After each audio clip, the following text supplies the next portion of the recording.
চিংড়ি মাছের জলবড়া বানানোর জন্য এখানে আমি চিংড়ি মাছ বেটে নিয়েছি, আর এই চিংড়ি মাছ বাটার ভিতরে দিয়ে দিচ্ছি সামান্য হলুদ গুঁড়া, মরিচ গুঁড়া, লবণ, জিরা বাটা, এগুলো দিয়ে ভালো মতো মেখে নিচ্ছি। আর দিয়ে দিচ্ছি 1 টেবিল চামচের মতো আটা। আমি সব কিছু ভালো মতো মেখে নিচ্ছি।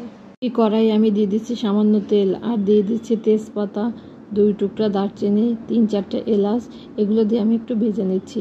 এবার এর ভিতরে দিচ্ছি পেঁয়াজ আর রসুন একসঙ্গে বেটে নিয়েছি, সেটা, নারিকেল আর জিরা বাটা। দিচ্ছি 1/2 চামচ হলুদের গুঁড়ো, 1/2 চামচ মরিচের গুঁড়ো। এবার সামান্য পানি দিয়ে মশলাটা ভালো মতো কষিয়ে নিতে হবে। মশলাটা 2 থেকে 3 বার কষিয়ে নেবেন। মশলা কষানোর উপরে তরকারির স্বাদটা নির্ভর করে। মশলা কষিয়ে নেওয়া শেষ। এবার আমি পরিমাণ মতো পানি দিয়ে দিচ্ছি। এখানে আমি 3 মগ পানি দিয়েছি। পানির পরিবর্তে আপনারা নারকেলের দুধটাও দিতে পারেন। যেহেতু নারকেলটা বেটে দিয়েছি, এজন্য আর নারকেলের দুধটা দিলাম না, তবে নারকেলের দুধটা দিলে তখন খেতে আরও বেশি ভালো লাগবে। পানিটা যখন ফুটে উঠবে ঠিক তখনই মাছের মিশ্রণটি দিয়ে ছোট ছোট বলের মতো করে এরকমই দিয়ে দিতে হবে। খুব বড় করে দেওয়া যাবে না, বলগুলো ছোট করে দিতে হবে, কারণ এগুলোই ফুলে দ্বিগুণ হয়ে যাবে। দেখুন বড়াগুলো ফুলে দ্বিগুণ হয়েছে। এই বড়াগুলো আমি 20 মিনিটের মতো রান্না করে নেব। গেল আমার চিংড়ি মাছের জলবড়া অথবা চিংড়ি মাছের কোপ্তা।